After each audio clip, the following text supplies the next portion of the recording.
Muchas gracias, Nilton. En primer lugar, agradecer al Colegio de Abogados de Cusco y a tu prestigiosa institución LEX, en el sentido de que siempre pues, están aportando y desarrollando eventos académicos con el fin pues, de crecer, de hacer crecer estos conocimientos que son, dicho sea de paso, vastos, ¿no? En el derecho penal, el proceso penal. Bueno, el día de hoy voy a justamente desarrollar un tema que considero yo que en el Perú se ha desarrollado muy poco. Básicamente, ello debido a que la prisión preventiva antiguamente era visto pues como algo muy común, muy práctico, muy sencillo. Sin embargo, justamente a raíz de esta aplicación mecánica que se venía dando, ¿no? Y la crítica que obviamente conllevó por los tribunales constitucionales, los tribunales del propio país, ¿no? Y los mismos cuestionamientos internacionales que se hubo, se ha ido avanzando poco a poco en los últimos años justamente en el tratamiento de esta figura procesal, ¿no? Pero obviamente el debate y el desarrollo dogmático, ¿no? Doctrinario de esta figura obviamente no ha acabado, sigue todavía siendo un tema vigente, y más aún con el tema, pues, con este avance que también ha estado trayendo consigo el tema del razonamiento probatorio. Estos aportes que vienen haciendo, pues, tanto la Escuela de Girona, ¿no? Como otros autores, es de suma importancia, no solamente de cara a acreditar o relatarlo, el tema de acreditación de los hechos ya ocurridos, el tema de la prueba propiamente, sino también aquellos, tienen incidencia también en aquellos hechos que se denominan futuros, ¿no? Y justamente es algo lo que quisiera aportar el día de hoy de frente a eso, que justamente vamos a tratar de desarrollar. Como le digo, eso sí, que la doctrina nacional, sobre todo, es bastante escueta en ese sentido. No se ha desarrollado muchos estudios relacionados al peligro procesal. Claro, el tema de las definiciones, el tema de el mismo, la explicación normativa que regula nuestro Código Procesal Penal, sí, pero no se ha hecho un estudio más profundizado. Y quizás si existen jóvenes que nos están viendo, ¿no? Estudiantes o profesionales que quieran hacer una investigación, yo recomendaría precisamente ese rubro, ¿no? Ahondar en el tema del juicio del peligrosismo procesal, que es un tema muy interesante y que particularmente me apasiona bastante. Me voy a compartir unas diapositivas que he preparado para el día de hoy. ¿Me confirmas, Newton, por favor, si se pueden visualizar ahí?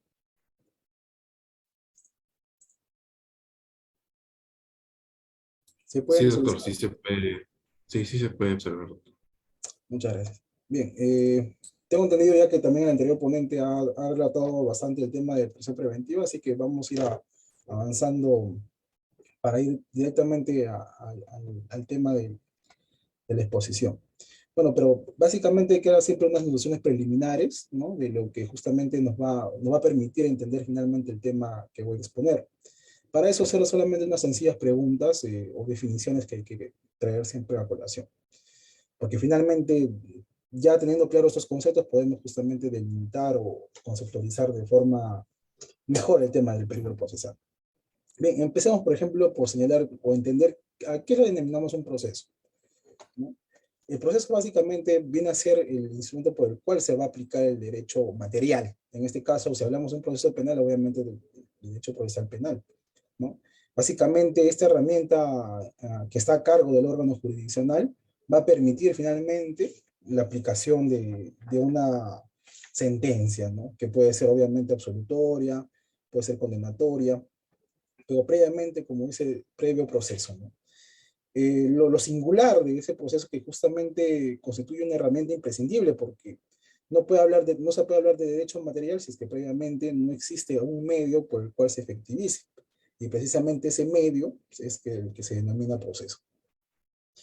Y básicamente, ¿qué cumple? ¿Qué papel cumple este proceso? ¿No? Recién hace una clasificación importante de 4 fines específicos que viene a ser condenar al culpable, absolver al inocente, salvaguardar la forma judicial del proceso, así como salvaguardar la estabilidad jurídica de todas las decisiones que se dicten dentro de él. En otras palabras, también hay que señalar de que este proceso no siempre pues, se desarrolla de forma plena o sin ningún tipo de amenaza. Por el contrario, justamente durante el desarrollo del mismo se presentan ciertas incidencias que podrían significar o que podrían devenir en un daño a este. Y precisamente lo que se toca con el tema de las medidas cautelares es precisamente salvaguardar el proceso, ¿no? Salvaguardarlo de ese peligro inminente de daño que pueda ocurrir. Y es que básicamente tenemos que entender que el proceso penal específicamente no es un proceso que se desarrolla de forma rápida, por lo general, salvo pues que estemos en un tema de flagrancia delictiva, ¿no? O cuando la prueba sea bastante abundante, ¿no? Por ejemplo, que al señor se le haya, yo sé de paso, capturado en flagrancia, existe una cámara de vigilancia que se visualice completamente la actividad delictiva, ¿no? Supuestos que raramente ocurren. Por lo general siempre el proceso inicia con una denuncia, se tienen que recabar elementos de convicción, se tienen que realizar los actos urgentes, ¿no? Y precisamente esa demora que generalmente se da en el proceso es la que abre posibilidades a que justamente se produzcan daños dentro del mismo. Bien, y justamente a raíz de esos daños que se puedan cernir en el proceso, viene pues justamente las figuras de las medidas cautelares, ¿no? Básicamente lo que le señalaba, ¿no? El proceso es un instrumento, ¿no? Un instrumento que justamente tiene como fin la aplicación del derecho material. O sea, básicamente lo que se quiere el proceso que devenga en la concretización de la pretensión o la petición de naturaleza jurídica. Obviamente empieza con una petición del titular de la acción penal, que es la fiscalía, y deviene pues en una sentencia, ¿no? Que finalmente se va a desarrollar después de un contradictorio. Y en el proceso penal específicamente es lo que se va a dilucidar si es que la responsabilidad del autor, ¿no? La existencia del delito, como señala pues la profesora Teresa Armentadeu, que es una profesora española que la recomiendo muchísimo para los que justamente les interesa el tema procesal. La medida cautelar, como señalé ya a un inicio, el proceso no se realiza de forma inmediata, por lo que justamente es necesario que existan medidas procesales que los salvaguarden a amenazas que puedan producirse. Ello básicamente, como les mencioné también, por el tema del tiempo, por lo que se da. Y justamente cuando hablamos de peligros o riesgos al proceso, es prácticamente mencionar de que esta decisión que se pueda tomar en el proceso se tome inejecutable o finalmente se puedan ocultar elementos necesarios para que el proceso se lleve con normalidad. Como señala la doctrina, pues estas medidas cautelares son medidas provisorias o instrumentales, no tienen un fin en sí mismo. Y básicamente sus requisitos o sus presupuestos son básicamente dos. La apariencia del derecho, o lo que se denomina Fomus Bonis Juris, ¿no? Que básicamente viene a ser la gran probabilidad de que efectivamente estemos ante la pretensión que se va a obtener, o sea, en otras palabras, llevado al proceso penal, que exista bastante apariencia, bastante fundamento de que se ha cometido un delito y de que esta persona es el responsable del mismo, ¿no? Justamente por eso en lo que es la doctrina civil se habla de Fomus Bonis Juris, ¿no? Y en tema penal el Fomus Comici Delicti, ¿no? Y finalmente también, pues, otro presupuesto es el peligro de la demora, o el periculum in mora, ¿no? Y llevado al proceso penal no es otra cosa que el peligro, ¿no? De la libertad, el periculum libertatis, lo que se denomina. Como señala pues Aladino Gálvez Viegas, la medida cautelar es un instituto jurídico por medio del cual se garantiza la efectividad de la sentencia frente a los riesgos que puedan devenir por la misma demora. Por su parte, Aníbal Fenol los define como órdenes que intentan que el tiempo que tarda en sustanciarse el proceso no acabe provocando la inutilidad práctica en sentido amplio de la sentencia que se dicte. En otras palabras, no se busca que esta sentencia no venga en una inútil data, como se llama. Las medidas cautelares hallan su justificación en la necesidad de neutralizar el riesgo de frustración procesal, aquel que eventualmente imposibilita la válida prosecución del proceso y la realización de su fin. El mismo que se evidencia cuando existe la denominada peligrosidad procesal potencial, esto es aquella aptitud y actitud para materializar o tomar un efectivo riesgo de frustración procesal. Justamente también a las personas que interesen adentrarse más a profundidad en el tema de las medidas cautelares, recomiendo a esta profesora Virginia Pujadas Tortosa, que tiene un librito de Marcial Pons muy interesante, que es del 2008, pero creo que para mí es uno de los mejores libros que relata el tema de las medidas cautelares, muy objetiva, y la recomiendo para los que quisieran ahondar en el tema. Bien, como les señalaba, pues, y como ustedes ya tienen seguramente claro, el proceso penal es un proceso que se realiza a través de un contradictorio, un ofrecimiento de pruebas, discusión de las pruebas. En otras palabras, es un proceso excesivamente complejo, ¿no? Eh, Como también les referí, generalmente las decisiones que se emiten en este proceso no son de carácter inmediato, ¿no? Son previamente, siempre se ha de pasar una investigación preliminar, preparatoria, una etapa intermedia y también un posible juzgamiento. Obviamente no se va a hacer pues en un corto plazo. Por lo general, a veces las personas, los ciudadanos, consideran pues de que a veces se demora de bastante los procesos, pero también a la par tiene que evidenciarse también pues la tema de cómo está estructurado nuestro sistema. Y precisamente el cautelar también las garantías del procesado, ¿no? No se puede hacer también un proceso de forma inmediata, atropellando los derechos del mismo procesado, solamente con el único fin de llegar a una sentencia. Ha de elucidarse precisamente que el juez tenga pues los medios probatorios suficientes, la información completa para tomar una decisión objetiva y que sea acorde a los cánones constitucionales. Bien, eh, continuamos. Justamente lo que les mencionaba acá para la profesora Virginia Pujada Tortosa, los presupuestos materiales de las medidas cautelares penales serían pues el riesgo de frustración, la peligrosidad procesal y la imputación, ¿no? Básicamente estos elementos. La imputación, que es lo que lo mencioné, la existencia de que efectivamente para que se habilite una medida cautelar, estemos pues ante la existencia de un delito y la vinculación de la persona que vaya a ser afectada con la medida. Y el riesgo de frustración y el peligro procesal que lo vamos a tocar más adelante. Bien, un concepto ya para entrar de lleno a lo que es el tema de la prisión preventiva, ¿no? Una definición para también conceptualizarla, por así decirlo, sería pues esta, la que nos trae San Martín Castro, ¿no? Surge como consecuencia de una resolución jurisdiccional debidamente motivada de carácter provisional y duración limitada que se adopta en el seno de un proceso penal por lo que se priva del derecho a la libertad del imputado por la comisión de un delito grave y en quien concurre fines de un peligro de fuga suficiente para presumir racionalmente que se ausentará a las actuaciones del proceso o un riesgo razonable de ocultación o destrucción de las fuentes de prueba.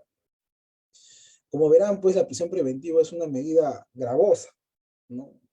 Que precisamente afecta el derecho fundamental a la libertad personal, que es considerada por muchos juristas como el segundo valor más importante de nuestra orden, ¿no? Después de la vida, obviamente. Por eso precisamente que sea muy discutida la prisión preventiva, ¿no? Tal es así que existen teóricos que consideran pues de que la prisión preventiva no debería darse o no debería existir.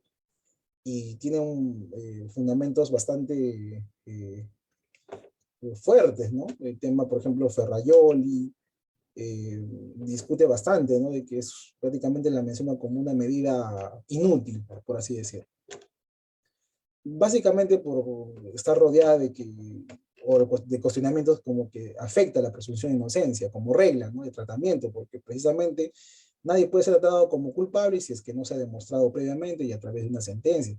Y precisamente lo que hace la medida de prisión preventiva es internar a una persona, pese a que no existe, pues, una sentencia de por medio. Y de ahí justamente surge el debate, ¿no? De que si se debe aplicar o no esta figura. Pero ya hay posiciones bastante encontradas, pero que considerando, viendo la práctica diaria, ¿no? del delito, pues yo considero personalmente que sí, lamentablemente debe existir la prisión preventiva, ¿no? Y las medidas cautelares también que existen en nuestro orden jurídico. Claro, no estamos de acuerdo en que no sea pues una prisión preventiva automatizada, mecánica, sin sustento, ¿no?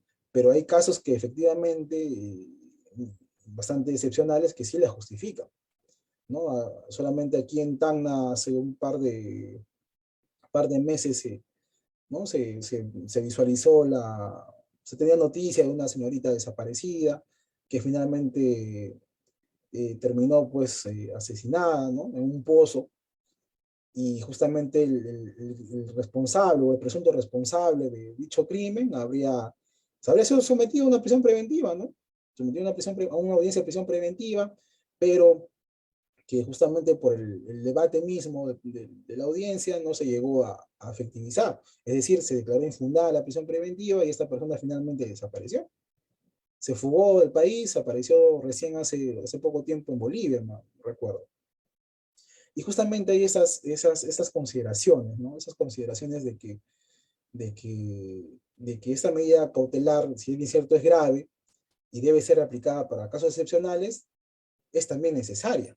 O sea, por eso yo personalmente no comparto ciertas doctrinas que señalan pues de que la prisión preventiva debe ser eliminada de nuestro Código Procesal Penal, ¿no? Porque lamentablemente, pues, por lo mismo que le menciono, existen situaciones bastante específicas que urgen, pues, la imposición de esta medida. Y finalmente, el tema de la fuga, el tema del ocultamiento de pruebas, que finalmente van a devenir en un perjuicio para la propia investigación. No, es una medida cautelar que se dicta a propia instancia del Ministerio Público y obviamente después de un contradictorio y resuelve finalmente después de investigación preparatoria, ¿no? Siempre que resulte absolutamente imprescindible, ¿no? Ello para precisamente conjurar un peligro de fuga o un riesgo de ocultación o destrucción de fuentes de prueba. No tiene un papel punitivo, como vamos a ver más adelante. Bueno, los presupuestos de la prisión preventiva están regulados en el artículo 268 del Código Procesal Penal, que señala, pues, ¿no? El tema de los fundados y graves elementos de convicción que permitan estimar razonablemente la comisión de un delito y la vinculación del imputado como autor o partícipe del mismo, que la sanción a imponerse sea superior a 4 años de libertad, ¿no? Y que el imputado, en razón a sus antecedentes y otras circunstancias del caso particular, permita colegir razonablemente que tratará de eludir la acción de la justicia, peligro de fuga, o obstaculizar la averiguación de la verdad, ¿no? Que es lo que se denomina peligro de obstaculización. Los dos primeros requisitos están relacionados al fundus communis delicti, que es la apariencia del derecho, ¿no? La apariencia de existencia de un delito.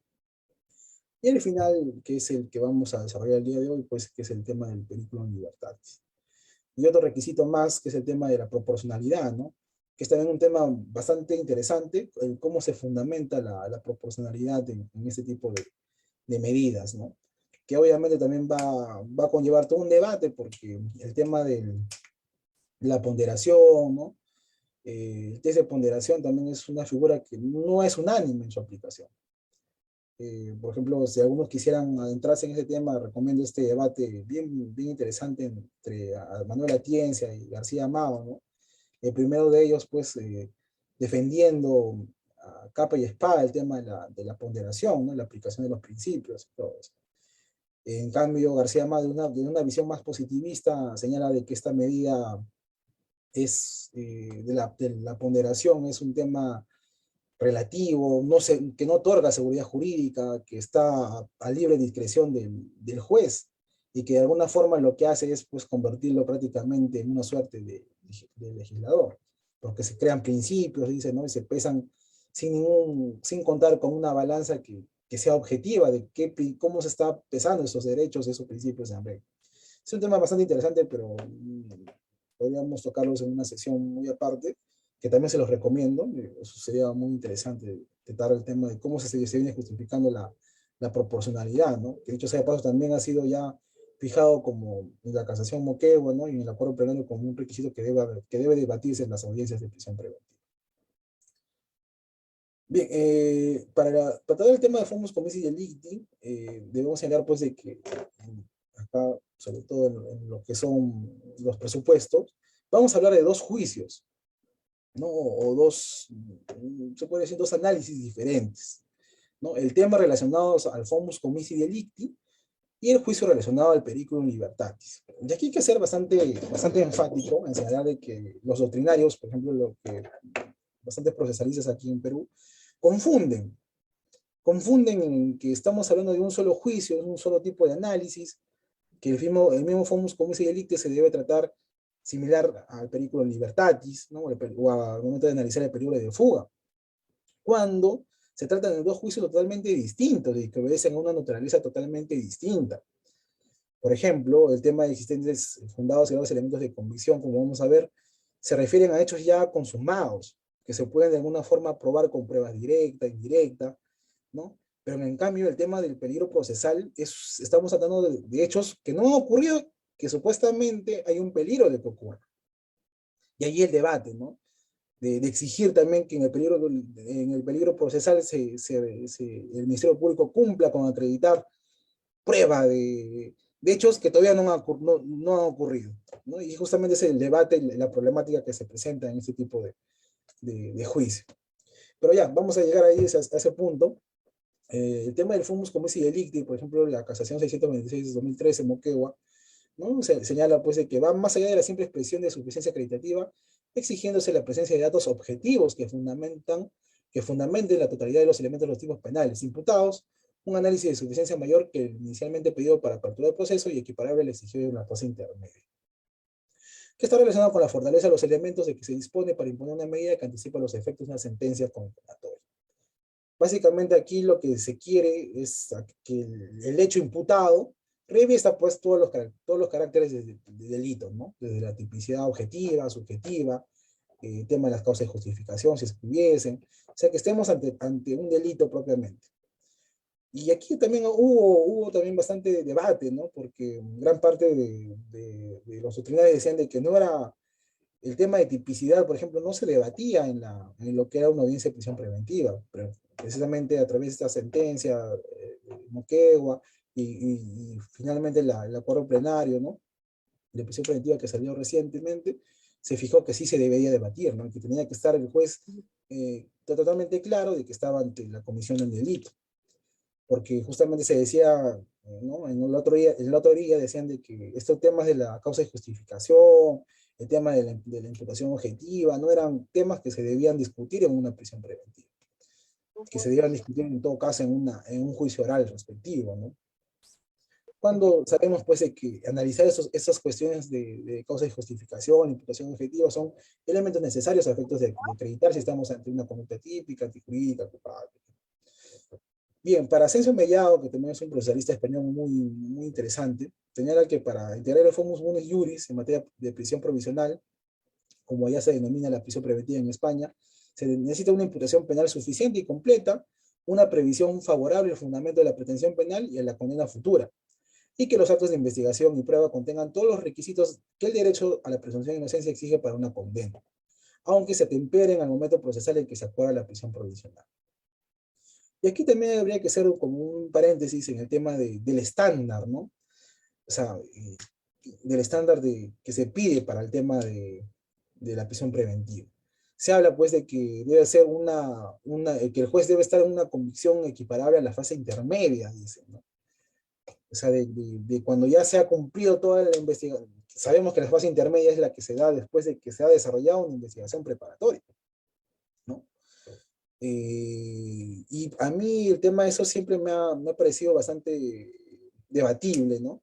De que se exija para prisión preventiva un nivel de convencimiento similar a cuando ya hay una acusación de por medio, cuando ya se ha desarrollado un tema de una investigación preparatoria. Me acuerdo que en una ponencia le pregunté al doctor San Martín Castro precisamente por qué es que se había elevado, se había colocado este nivel de estándar probatorio para la prisión preventiva, ¿no? Y pues me señaló algo así como que por ser una medida grave eh, debía exigirse un nivel de convencimiento mayor al que de una formalización de investigación preparatoria. Cuando considero yo que elevar ese estándar hasta ese nivel, eh, prácticamente ya haría inutilizable, ¿no? En todo caso, los fiscales solamente deberíamos acusar, ya no deberíamos hacer una investigación preparatoria por medio, simplemente formular una acusación y ya, pues, ¿no?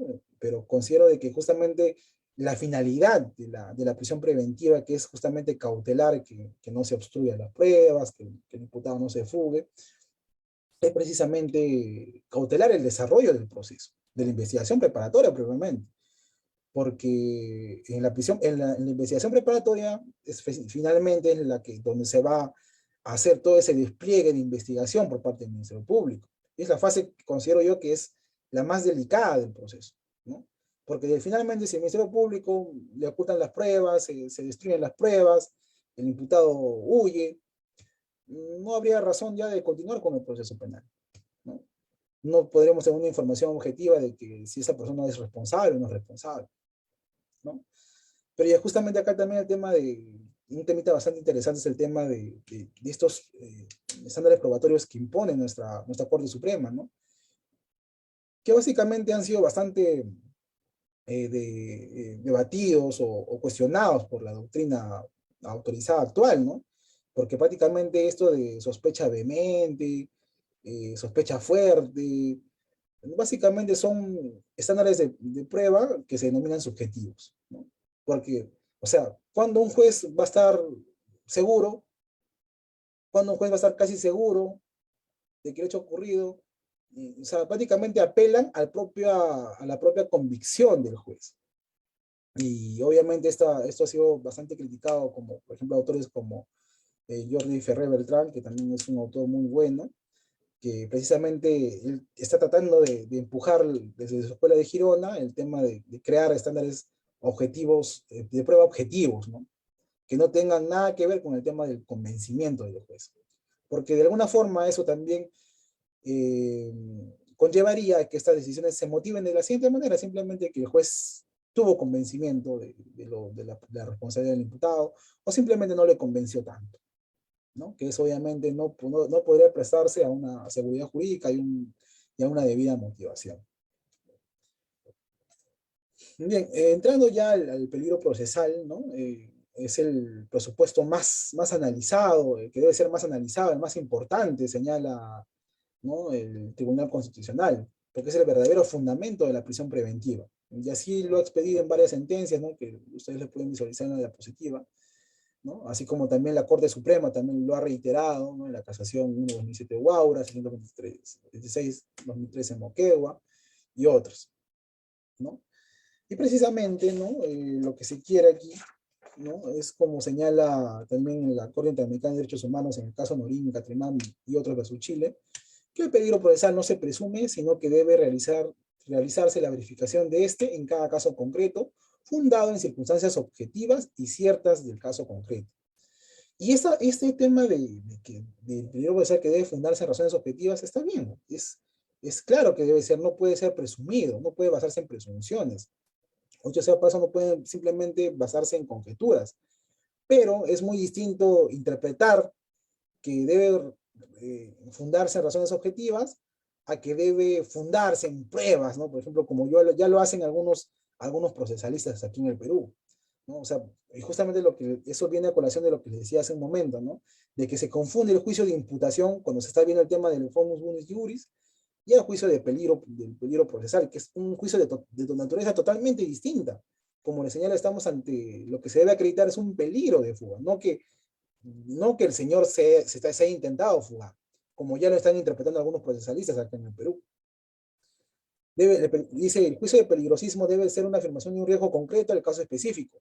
No puede afirmarse de acuerdo con criterios abstractos o especulaciones, lo que le menciono. El riesgo ha de ser grave, evidente, ha de adoptarse al final de cuentas del caso concreto que el estándar para la convicción judicial en este punto no es la sospecha grave, fundada exigible para la determinación de formos comici delicti, sino justificar la existencia de medios suficientes a disposición del imputado para perpetrar la fuga. Eso es lo que le mencioné un momento, ¿no? Por ejemplo, algunos doctrinarios he visto de que señalan de que para el periodo procesal se debe exigir lo mismo que para el tema del Fomus Bonus Juris, ¿no? Que es esta sospecha grave, dice, ¿no? Tiene que ser un peligro, una sospecha grave de que se va a fugar. Y llegan allá a analizar conclusiones un poco, me parece, ya exageradas, ¿no? Como por ejemplo de que para acreditar el peligro de fuga, el Ministerio Público debe acreditar que este procesado ha comprado un pasaje en avión y tiene la intención de fugarse, ¿no? O que este señor ya ha estado en su computadora viendo hoteles en España o en Colombia para irse a vivir por ahí. O sea, llegamos me parece, algunas exageraciones que, dicho sea de paso, creo que no tienen mayor asidero y que no hacen más que desnaturalizar el tema de la prisión preventiva. ¿No? Que yo sé de paso, lo reitero, que si bien es cierto, es una medida excepcional, o tampoco se tiene que llevar a posiciones doctrinarias que las desnaturalicen o prácticamente le hagan inaplicable o inviable. Y considero que el tema de exigir el mismo nivel de prueba que se exige de, que se exige a los hechos consumados para hechos futuros, hechos que todavía no se han realizado, que no tienen concreción en la realidad, exigirse prueba para eso, me parece que es un poco desmedido. Y aquí bastante, obviamente, debate, ¿no? Debate al respecto, ¿no? Por ejemplo, solamente para traer a un autor acá nacional, el profesor Jefferson Moreno, habla, ¿no? De que debe probarse, dice, el peligro procesal.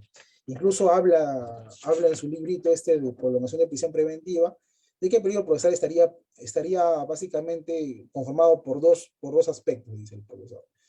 Primero, la formada por la acreditación de la alegación del intento o acto de obstrucción o fuga, y la acreditación de este hecho con el investigado. O sea, debe, como le digo, en la audiencia de prisión preventiva, el Ministerio Público tendrá que presentar en audiencia el pasaje de avión del señor, ¿no? Del señor Juanito Pérez, que ha comprado para irse a vivir a Colombia. Y con eso recién vamos a acreditar, pues, el peligro de fuga. Menos mal que esta posición, que si no es cierto yo respeto bastante, eh, no está siendo muy bien recibida por los órganos jurisdiccionales, ¿no? Porque ya prácticamente no se estaría hablando de un peligro procesal, sino ya de una tentativa de fuga, una tentativa de obstaculización, que no es lo que señala nuestro Código Procesal Penal. Y finalmente es pues lo que yo considero que debe ser, porque la norma finalmente es la que determina cómo se debe aplicar esta figura. Pero justamente estas interpretaciones, estas posiciones doctrinarias me parecen que no hacen o de alguna forma desnaturalizan el tema de esta figura de peligro procesal. Bueno, para Virginia Pujada Tortosa, la figura procesal se compone de dos elementos, dice, ¿no? La aptitud o disposición material y la actitud o disposición anímica. Así, al calificar un sujeto peligroso procesalmente, se afirma lo siguiente: que dispone de la capacidad material e intelectual para acceder y alterar el objeto específico de la protección cautelar, que dispone de capacidad anímica para hacer uso de la anterior capacidad de acceso y alteración, que está dispuesta en definitiva a materializar el riesgo de frustración. Para apreciar esta disposición anímica referida a un acto futuro, no es necesariamente necesario que el sujeto haya frustrado el proceso, ni siquiera lo haya intentado. En el supuesto que así haya sucedido, se hablará de peligrosidad procesal. Para afirmar la peligrosidad procesal es necesario pues, que concurra un elemento volitivo, se haya materializado o no tal elemento en un acto real consecuente. Y justamente ese es el meollo del asunto, ¿no? La dificultad que impone acreditarse a un peligro procesal. Porque además de hablar de hechos futuros, de hechos que no han ocurrido, que supuestamente vamos a acreditar que pueden ocurrir, o sea, vamos a acreditar el peligro de que pueden ocurrir, es también entrar de alguna forma a la psiquis del propio procesado, del propio afectado por la misma.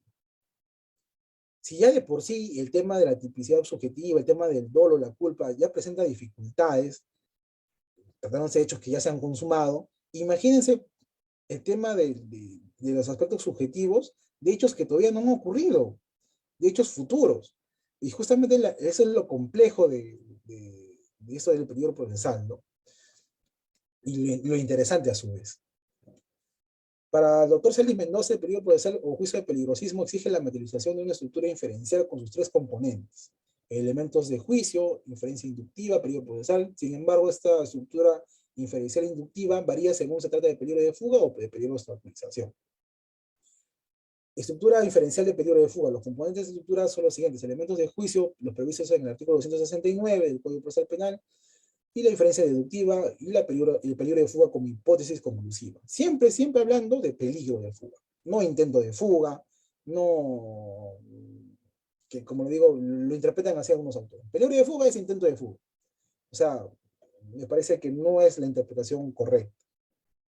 Y la inferencia inductiva del peligro de obstaculización con relación al peligro de obstaculización también exige la misma estructura diferencial, solamente con los elementos del 270 que están regulados en nuestro Código Procesal Penal. Muy bien, para ir avanzando en todo caso, El latinismo periculum libertatis se puede traducir como peligro por libertad, ¿no? Implican básicamente los riesgos, ¿no? Los riesgos que pueden nacer o generarse de mantener en libertad al investigado. Se entiende también como un daño marginal que el investigado podría generar como adicional al ya producido por el hecho en materia del proceso principal, por lo que al neutralizar ese periculum libertatis se consigue evitar que el daño se agrave, ¿no? Como le digo, es el verdadero fundamento de la prisión preventiva, porque si se da una prisión preventiva simplemente con la apariencia delictiva, es decir, con el tema del famus bonus juris o el famus comici delicti, se estaría hablando pues de un anticipo de pena. Ya prácticamente se desnaturalizaría el tema de la prisión preventiva y se volvería una medida punitiva, lo cual es a todas luces inconstitucional. Porque precisamente la razón de ser la prisión preventiva es cautelar el proceso de estos peligros de fuga o de obstaculización. Y aquí básicamente, ¿no? Lo que le menciono, ¿no? Aquí hablamos de dos juicios distintos, ¿no? Para el tema del famus bonus juris o la apariencia delictiva, estamos hablando de un razonamiento retrospectivo, perseguir la verdad en base a hechos que ya han tenido lugar en el pasado. Lo que se afirma es la verdad de esos enunciados de hecho que han tenido lugar en el pasado. En cambio, en el razonamiento probatorio para el tema del peligro procesal, estamos hablando de un juicio predictivo, una predicción que ha de hacer el juez para un tema de hecho futuro. Basado en evidencias sólidas, no de meras conjeturas, se identifica con datos del presente las consecuencias de hechos futuros, ¿no?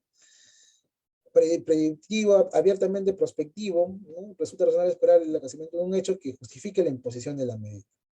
Y se puede hablar propiamente de hechos futuros, ¿no? Procesalmente hablando, todavía no podemos hablar de hechos estrictamente, porque como se menciona, son hechos que no han ocurrido, ¿no? Es el núcleo esencial de la prisión preventiva y creo que el requisito más difícil de acreditar, ¿no? En una audiencia de prisión preventiva, ¿no? Nuestro Código Procesal Penal adopta la teoría de los dos peligros o intermedia, ¿no? Precisamente en el Código Procesal Penal lo que señala para la prisión preventiva es que o bien se puede acreditar el tema del peligro de fuga o el peligro de obstaculización, pero ya para efectos prácticos es mejor que el Ministerio Público vaya sustentando estos dos peligros al mismo tiempo, ¿no? Pero no es necesario que sean los dos copulativamente, ¿no? O bien es lo uno o lo otro, y si es de forma, y si lo recomendable es sustentar los dos, ¿no? Bien, el peligro ha de estar sustentado objetivamente, ¿no? Pueden ser, estamos hablando de peligros potenciales o reales, debe basar sobre datos objetivos, ¿no? Datos objetivos, y justamente vamos a entrar a ese punto. ¿Qué quiere decir con datos objetivos, no? Que es muy difícil de decir, pues debe sustentarse en pruebas de intentos de fuga o de obstaculización. Bien, justamente lo que señala nuestro Código Procesal Penal nos da ciertas circunstancias acreditativas, se denomina esto, ciertos parámetros, que dicho sea de paso, no son números clausus, no son los únicos parámetros que ha de tener en cuenta el juez. Pueden también tener otras que surjan de la propia circunstancia del caso, ¿no? Pero señala, por ejemplo, el artículo 169, peligros de fuga. Para calificar el peligro de fuga, el juez tendrá en cuenta y te da ciertos criterios. Y eso quizás es lo que muchos juristas no terminan de aceptar, ¿no? Porque de alguna forma estos criterios que nos otorga el mismo Código Procesal Penal son importantes porque de alguna forma están basadas también en máximas de la experiencia, ¿no? Que finalmente lo vamos a detallar uno por uno. Justamente este jurista nacional, el doctor Reategui Sánchez, habla pues de un dolo procesal cautelar, ¿no? Que es una tendencia subjetiva, señala él, de hacer daño al proceso penal siendo un peligro. Y la profesora que le menciono, que a mí me encanta cómo desarrolla el tema de las medidas cautelares, señala, ¿no? Que justamente lo que le hablé en su momento, ¿no? La capacidad anímica del procesado para fugar o ocultar pruebas, y pues que va a hacer uso de esta capacidad para finalmente señalar o fugarse o ocultar las pruebas. Bien, pero empecemos por primero definir o señalar qué tenemos como peligro de fuga, ¿no? Se trata de la posibilidad que tiene el investigado, estar en libertad para ocultarse o fugar, la factibilidad de que el investigado no desea someterse al proceso o que al ausentarse impedirá la consecución del mismo. Sabemos, por regla general o por la misma norma, por eso lo señala así, que el juicio, ¿no? La sentencia finalmente no se puede dictar en la ausencia del procesado. Es necesario contar con la presencia física del mismo para que se pueda efectivizar, por ejemplo, ¿no? No cabría dictarse una medida de internamiento en el penal si es que no se cuenta con la persona que va a ser internado. Es algo lógico. Como les mencionaba, no deben ser interpretados de manera cerrada, deben ser simplemente de forma, criterios que el juez ha de tener en cuenta. Bien, comencemos más o menos por justamente leerlos y ustedes van a visualizar por qué justamente que son importantes, ¿no?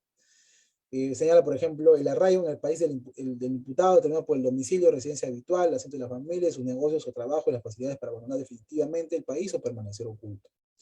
Y es que el arraigo, de alguna forma, es interpretado como esas raíces con las que cuenta la persona. Se habla, pues, de un arraigo laboral, un arraigo familiar, un arraigo domiciliario, ¿no? Se habla incluso también de un arraigo relacionado a las propiedades o posesiones que puede tener la persona.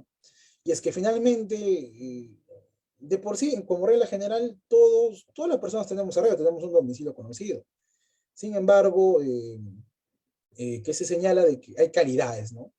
Porque es muy distinto, por ejemplo, ser una persona soltera,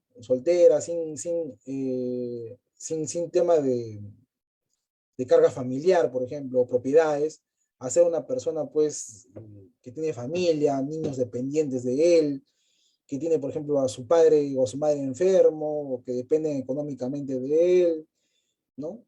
Que es justamente es la calidad del que les hablo, ¿no? Y eso no quiere decir que por ser una persona soltera o sin familia te vas a fugar necesariamente, sino que tienes más razones para permanecer en tu lugar de origen o del proceso, ¿no? Porque finalmente lo que se dice acá es de que esta persona como está con niños menores, adolece de una enfermedad, ¿no?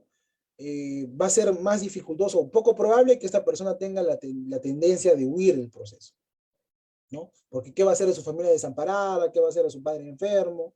¿No? O por ejemplo también el tema del arraigo laboral, ¿no?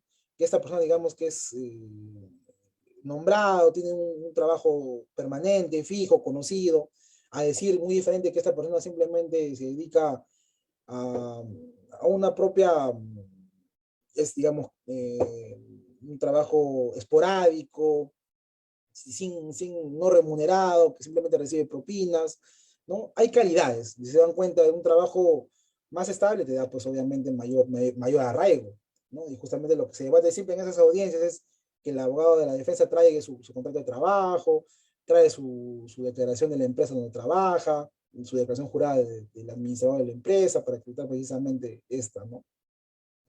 Y las facilidades para abandonar definitivamente el país o permanecer oculto. ¿Y qué hablamos con facilidades, no? Porque poco se entiende, y aquí es muy claro, por ejemplo, las personas que gozan de un nivel económico alto, tienen mayores facilidades de tomarse un avión, o tomarse un bus, o a cualquier parte, ¿no? y fugarse del país, o permanecer oculto, porque tiene, digamos, propiedades, tiene una serie de medios que le pueden ayudar a este fin, ¿no? Y acá también hubo una sentencia, me acuerdo, una casación, creo que es de Arequipa, interesante, que trató el tema del arraigo de los extranjeros. También se la recomiendo mucho, ¿no? Porque ya antiguamente, como les decía, era práctica común de que por ser extranjero te dictaban prisión preventiva, ¿no? Porque decían que tú no tenías arraigo, pero ello a todas luces resultaba pues discriminatorio, ¿no? Y más aún cuando los derechos humanos van a la tendencia de que tú tienes que tener esta protección, sea en el país que tú estés. El tema de la gravedad de la pena, y es obvio también el tema de la gravedad de la pena porque es muy diferente estar sometido a un proceso que te pueda esperar una pena de 1 año o 2 años, que no implica el internamiento en un penal, a estar sometido, por ejemplo, a un delito grave que puede implicar incluso la imposición de una cadena perpetua, ¿no? La magnitud del daño causado y la ausencia de acción voluntaria del imputado para repararlo, que quiere decir prácticamente, ¿no? que de la voluntad del propio procesado para de alguna forma hacerse responsable. Por ejemplo, esto lo he visto bastante en el tema de lo que ocurren cuando son, por ejemplo, homicidios culposos o accidentes de tránsito con consecuencias graves. El mismo abogado ofrece una cautela, ¿no? Un tema de reparación civil para atender los gastos médicos que implique la sanación del enfermo, o también pues reparar el tema de los gastos de velatorio, de alguna forma, o está presente no ha huido del accidente de tránsito, por ejemplo, se ha quedado ahí a efectos de cautelar la, la vida del afectado, entre otros, ¿no? El comportamiento del imputado durante el procedimiento o en otro procedimiento anterior en la medida que indica que su voluntad de someterse a la persecución penal. Es lo que le mencionaba, ¿no? Hay que vigilar también los antecedentes de esta persona, cómo se ha comportado en otros procesos, ¿no? Quizás tenemos este proceso, tenemos que ese señor tiene un proceso anterior por falsa declaración en juicio, ¿no? O esta persona ya ha fugado antes del penal y se le ha capturado en ese interí, ya registra violencia contra la autoridad, ¿no? Qué sé yo. La pertenencia de un imputado a una organización criminal o su reintegración a las mismas. Como le mencionaba, la organización criminal es un tema también bastante delicado porque eh, finalmente esas organizaciones criminales lo que hacen es dotar de instrumentos financieros, humanos, a este procesado, ¿no? Y como lo que se hizo, por ejemplo, hace un tiempo en México con la fuga del Chapo. Esa fuga del Chapo no se hubiera efectivizado si es que no tenía una organización criminal detrás, ¿no? Porque eso obviamente no lo ha hecho. Pero obviamente tiene que acreditarse, ¿no? Tiene que acreditarse que por lo menos hay un procesamiento por organización criminal, que ese señor integra la organización criminal y que va a hacer uso, pues, de estos medios con los que cuenta la organización. Y el peligro de obstaculización, que señala pues que se den cuenta el riesgo razonable de que el imputado, y dése cuenta de que el Código Procesal Penal siempre habla de riesgos, peligros, no habla pues del intento de obstaculización, siempre habla de peligro y riesgo, ¿no? O diría, pues, en todo caso, intento de obstaculización, ahí es muy distinto, ¿no? Y ahí cambia la figura, ahí sí tendría que hacer como señala Jefferson Moreno, acreditar, pues, ¿no? El elemento probatorio con el que el señor ha intentado fugarse o ha intentado obstaculizar. No se tiene que tener en cuenta de que podría destruir, modificar, ocultar, suprimir o falsificar elementos de prueba, influir para que los imputados, testigos o peritos informes falsamente se comporten de manera del reticente, inducir a otros a realizar tales comportamientos, ¿no? Aquí lo que se busca finalmente es, o debe acreditarse, debe señalarse qué elementos de prueba finalmente son los que están en peligro, ¿no? Por ejemplo, si ya se hizo un allanamiento en una municipalidad o un establecimiento, ya se recabó las pruebas, ya se recabó la computadora, se recabó los expedientes. ¿Qué sentido tiene argumentar este peligro si los medios de prueba ya están a disposición del fiscal, ¿no? Que influirá con los imputados, testigos o peritos, y si, digamos, ya se ha sometido digamos, a una prueba anticipada o el testigo ya declaró, o ya se cuenta con el documento, con la pericia, no habría razón de sustentar esta causal, ni inducir a otros a realizar tales comportamientos, ¿no? Que, por ejemplo, ya se ha acreditado de que esta persona está en tratativas a través de su abogado con otro testigo, otra persona para que justamente vaya a amedrentar a algún testigo, ¿no? Justamente también se da, pero a veces también es difícil.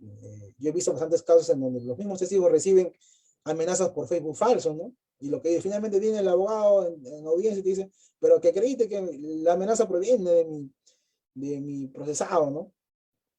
Y eso, el tema de uso de redes sociales falsas, es un tema bastante complicado para finalmente acreditar quién es el responsable o directamente autor de esas amenazas, ¿no? Cuando se hace uso de estas redes sociales, por ejemplo. Es un tema bastante complicado. Bien, en ese sentido, Jefferson Moreno, ¿no? Siguiendo a Diego de Becchi, que también es un buen autor en el tema de la Escuela de Girona, y a Jeffrey Mora, señalan esto, ¿no? De que ellos llegan a la conclusión de que el periodo procesal es muy, muy complicado de acreditarse, por lo que se debe exigir son actos concretos. O sea, hay que acreditar el periodo procesal a través de actos que ya haya desplegado esta persona, como le mencionaba en un inicio, ¿no? Según estos autores, ¿no? Por ejemplo, el doctor Jeffrey Mora, que es una persona bastante leída en el tema y ha escrito bastante del tema de hechos futuros, él por lo menos es bastante sincero en sus ponencias, y siempre empieza diciendo de que él no cree en la prisión preventiva, que debería desaparecer, ¿no? Y se explica finalmente la conclusión a la que llega, ¿no? De que deben de alguna forma pedirse actos exteriorizados de este periodo de fuga, periodo de obstaculización. Debe acreditarse con un acta de que ese señor amenazó a tal persona a tal día, a tal fecha, debe acreditarse con el comprobante del pasaje de avión de que esa persona se ha comprado un pasaje para irse a Colombia después de haber cometido el delito, ¿no? Y yo creo que llegando a esa conclusión, ¿no? Ya prácticamente se naturaliza el tema del peligro procesal y se hace lo mismo o se quiere equiparar el tema del peligro procesal al tema del fomus comissi delicti, ¿no?